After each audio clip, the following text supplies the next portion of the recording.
بسم اللہ الرحمن الرحیم۔ السلام علیکم۔ یہ کاشانۂ بصیرت کا آڈیو بک سیکشن ہے۔ اس وقت آپ جو کتاب سننے کی سعادت حاصل کر رہے ہیں وہ ہے انسان قرآن کی نظر میں۔ اس کا 7واں پارٹ ملاحظہ فرمائیے۔ درست اعمال کی شرائط۔ اب تک جو کچھ بیان کیا گیا ہے اس کا تعلق ادائیگی فرض کی شرط سے تھا، یعنی انسان ان شرائط کے تحت ہی کسی فرض کی ادائیگی کا ذمہ دار ہے، یعنی ادائیگی فرض کی شرائط سے وہ شرائط مراد ہیں جو اگر موجود نہ ہوں تو انسان پر فرض کی ادائیگی لازم نہیں آتی۔ البتہ بعض شرائط ایسی بھی ہیں جو اعمال کے صحیح ہونے کی شرائط کہلاتی ہیں۔ جیسا کہ معلوم ہے، عبادات اور معاملات کے علاوہ بعض شرعی موضوعات ایسے بھی ہیں جو کچھ شرائط اور خصوصیات کے ساتھ صحیح طریقے سے انجام پا سکتے ہیں۔ لہذا درستی اعمال کی شرائط سے مراد وہ شرائط ہیں جو اگر نہ ہوں تو انسان کے اعمال درست تسلیم نہیں کیے جاتے اور ایسے اعمال باطل فرض کیے جاتے ہیں۔ اعمال کے صحیح ہونے کی شرائط بھی ادائیگی فرض کی شرائط ہی کی مانند بہت زیادہ ہیں، لیکن جس طرح ادائیگی فرض کی شرائط کو 2 حصوں میں تقسیم کیا گیا تھا، اسی طرح سے اعمال کی درستی کی شرائط کی بھی 2 قسمیں ہیں: خصوصی شرائط اور عمومی شرائط۔ ہر عمل کی خصوصی شرائط اسی عمل سے مخصوص ہیں اور اسی عمل کے سیکھنے کے دوران یہ شرط بھی پہچانی جاتی ہیں۔ البتہ عمومی شرائط میں چند چیزیں ہیں جن کی طرف بعد میں اشارہ کیا جائے گا۔ علماء علم منطق کی اصطلاح میں ادائیگی فرض کی عمومی شرائط اور درستی اعمال کی عمومی شرائط کے مابین عموم و خصوص من وجہ کی نسبت ہے۔ پیسے اور سکے کے مابین عموم و خصوص من وجہ کی نسبت ہے۔ بعض سکے پیسے ہیں، بعض سکے پیسہ نہیں، اور اسی طرح سے بعض پیسے سکہ نہیں اور بعض پیسے سکہ ہیں، یعنی بعض شرائط ادائیگی فرض بھی ہیں اور شرائط درستی اعمال بھی۔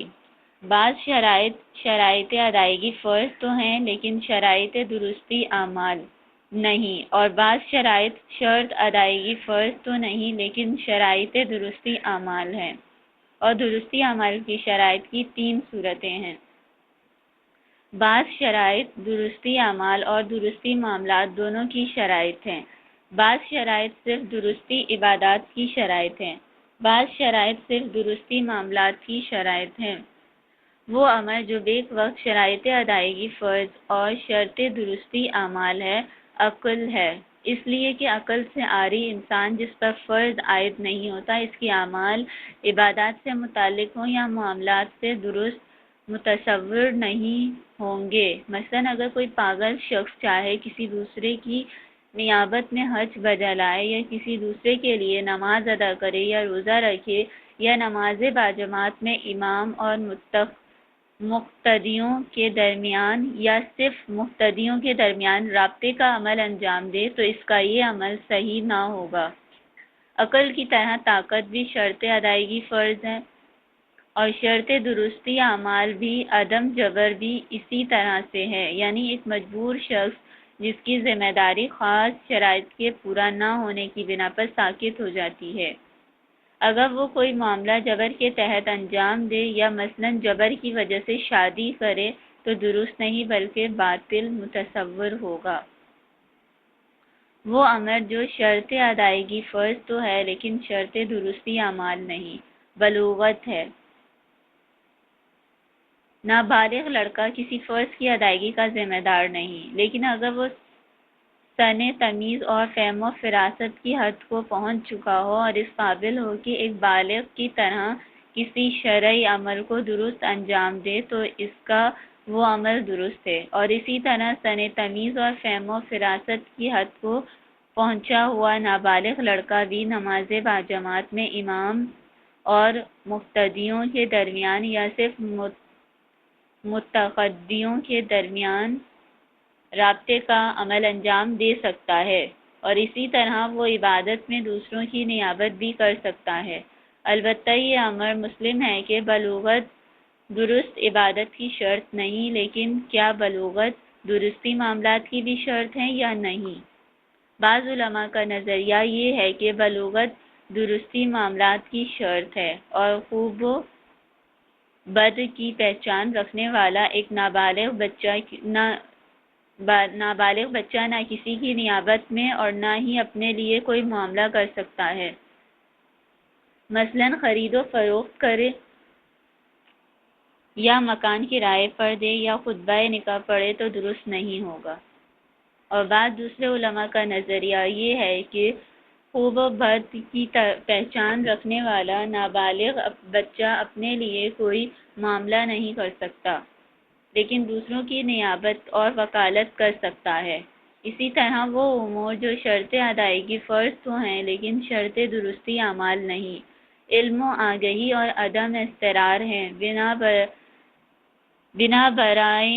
بنا بری ایک عمل چاہے عبادت ہو یا معاملہ اگر دوسری شرائط کے اعتبار سے مکمل طور پر انجام پائے لیکن عمل کرنے والے کو علم نہ ہو اور اتفاقاً اس کے عمل میں تمام شرائط مکمل ہوں تو اس کا یہ علم درست ہوگا۔ مثلا ایک شخص ایک ایسے مکان کا مالک ہے جو اسے بہت پسند ہے اور وہ اسے فروخت نہیں کرنا چاہتا، لیکن اچانک اسے کوئی حادثہ پیش آتا ہے اور اسے رقم کی سخت ضرورت ہوتی ہے اور وہ اضطرار کی حالت میں اپنی پسندیدہ مکان کو فروخت کر دیتا ہے تو اس کا یہ معاملہ درست متصور ہوگا۔ یا اگر کوئی شخص کسی طرح بھی شادی کرنے پر راضی نہیں ہے لیکن اس کو کوئی ایسی بیماری لاحق ہو جاتی کہ طبیب اس کے لیے شادی ضروری قرار دیتا ہے اور اضطرار کی حالت میں اس کی شادی ہو جاتی ہے تو اس کی شادی درست متصور ہوگی۔ مذکورہ مباحث سے معلوم ہوتا ہے کہ درستی اعمال کی شرائط کے لحاظ سے جبری اور اضطراری حالات میں معاملات کی انجام دہی میں فرق ہے۔ جبری حالت میں کیا ہوا معاملہ درست نہیں، لیکن اضطراری حالت میں کیا ہوا معاملہ درست ہے۔ البتہ یہاں یہ بتانا ضروری ہے کہ جبری حالت میں کیا ہوا معاملہ درست نہیں اور ایمرجنسی کی حالت میں کیا ہوا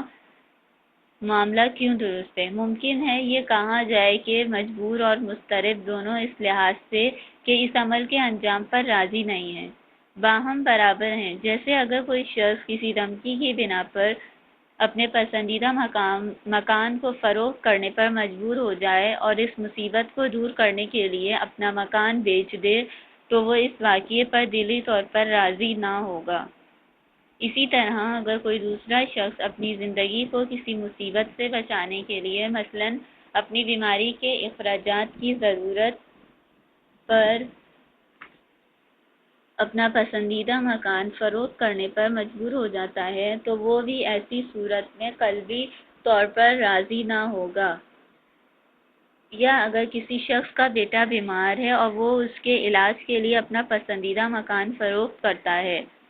لیکن وہ حقیقت میں اس عمل پر راضی نہیں ہے بلکہ وہ اپنا پسندیدہ مکان فروخت کرنے پر بہت زیادہ غمزدہ اور رنجیدہ ہے۔ ایک مجبور انسان اپنے نقصان کو دور کرنے کے لیے مجبوراً کوئی کام کرتا ہے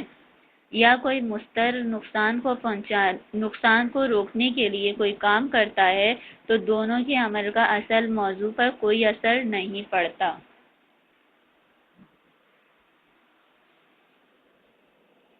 اسی طرح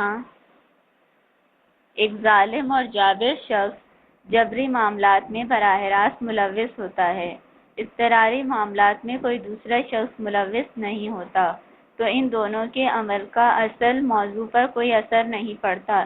اس کے علاوہ غالباً اضطرار کی اصل وجہ دوسروں کی استعماری اور استثماری طریقوں سے مداخلت ہوتی ہے۔ جواب یہ ہے کہ مجبور اور مضطرب کے معاملات میں شارع اسلام نے مجبور کے معاملات کو باطل قرار دیا ہے اور مضطرب کے معاملات کو درست۔ دونوں کے احکام میں فرق کی وجہ کچھ اور ہے۔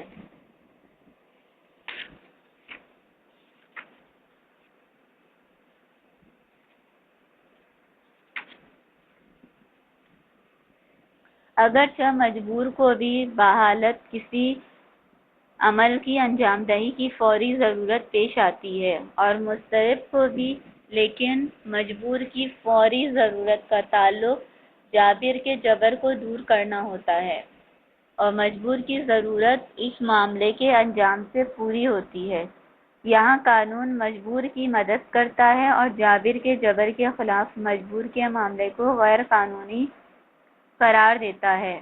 لیکن مضطر کی فوری ضرورت براہ راست اس رقم سے ہے جو وہ اضطراری معاملے کی صورت میں حاصل کرنا چاہتا ہے۔ اس صورت میں اگر قانون مضطر کی حمایت کرنا چاہے تو ضروری ہے کہ معاملے کے صحیح اور قانونی ہونے کا اعلان کیا جائے، کیونکہ اگر اس معاملے کو غیر قانونی قرار دیا جائے تو اس کا نتیجہ مضطر کے حق میں زیادہ نقصان کی صورت میں نکلے گا۔ مثلاً مندرجہ ذیل بالمثال میں اگر مضطر کے مکان کی فروخت کو غیر قانونی قرار دیا گیا اور معاملے کو باطل قرار دیا گیا تو نہ مکان کی خرید کو ملکیت کا حق حاصل ہوگا اور نہ مکان فروخت کرنے والے کو مطلوبہ رقم ملے گی، جس کے نتیجے میں مضطر اپنے بیٹے کا علاج نہیں کرا سکے گا۔ اسی وجہ سے علماء فقہ کا نظریہ یہ ہے کہ جبر معاملے کو غیر قانونی قرار دینا خدا کی طرف سے احسان ہے، یعنی مجبور کے فائدے میں ہے، لیکن اگر اضطراری معاملے کو غیر قانونی قرار دیا جائے تو مضطر کے حق میں یہ کام احسان ہے، نہ اس کے لیے فائدہ مند۔ یہاں ایک اور سوال بھی پیش آتا ہے کہ کیا یہ صحیح ہے کہ دوسرے لوگ مضطر کے اضطرار اور پریشانی سے فائدہ اٹھا کر اس کے مال کو مناسب قیمت سے کم قیمت پر خرید لیں اور اس مال کو جائز مال سمجھیں؟ ہرگز نہیں۔ کیا یہ معاملہ جو غیر قانونی ہے صرف حرمت تکلیفی کا باعث ہے اور اصل معاملہ جس طرح مضطر کے حق میں درست ہے اسی طرح فریق مقابل کے معاملے میں بھی درست ہے، یا یہ کہ اس میں کوئی معنی نہیں کہ ایک طرف سے معاملہ درست ہو اور دوسری طرف سے غلط، یا دونوں طرف سے معاملہ تو درست ہو لیکن کم قیمت پر مال لینے والے شخص پر لازم ہو جائے کہ وہ مال کی حقیقی قیمت ادا کرے۔ بہرحال ان موضوعات پر بحث ابھی باقی ہے۔ وہ عمل جو ادائیگی فرض کی شرط تو نہیں لیکن درستی اعمال کی شرط ہے۔ رشد ہے اسلامی قانون میں ہر وہ شخص جو کسی معاشرتی کام کا بیڑا اٹھانا چاہتا ہے، مثلاً وہ شادی کرنا چاہتا ہے یا کوئی اور معاملہ کرنا چاہتا ہے، یعنی وہ اپنے مال میں سے خرچ کرنا چاہتا ہے، تو اس پر لازم ہے کہ وہ دیگر تمام حالت رشد پر بھی پہنچا ہوا ہو، یعنی یہ کہ وہ اس کام کے کرنے کی اہلیت بھی رکھتا ہو جس کا بیڑا وہ اٹھانا چاہتا ہے۔ اس لیے اسلامی قانون میں صرف بالغ، عاقل، آگاہ، طاقت اور توانا اور مختار ہونا ہی کافی نہیں، جو انسان شادی کا ارادہ کر سکے یا اپنے مال میں تصرف کر سکے، بلکہ اس کے لیے یہ بھی لازم ہے کہ وہ شادی کرنے کی معقول صلاحیت بھی رکھتا ہو، یعنی لڑکا اور لڑکی کے لیے یہ لازم ہے کہ وہ شادی کا مفہوم سمجھتے ہوں کہ کیا ہے، کس لیے ہے اور ان کی ذمہ داریاں کیا ہیں، اور یہ کہ شادی ایک فرد کے مستقبل پر کیسے اثر انداز ہوتی ہے، اور انہیں یہ ادراک ہو کہ ہم اس اہم معاملے میں آنکھ بند کر کے ہاتھ نہیں ڈالا جا سکتا۔ اسی طرح اگر ایک نابالغ لڑکے اور لڑکی کو ورثے میں یا کسی اور ذریعے سے مال و دولت ملی ہو تو اس کا صرف بالغ ہونا ہی کافی نہیں تاکہ اس کا مال اس کو دیا جائے، بلکہ ضروری ہے کہ ان دونوں کو آزما لیں۔ اگر بلوغت کے علاوہ وہ فہم و فراست کی حد پر پہنچے ہوئے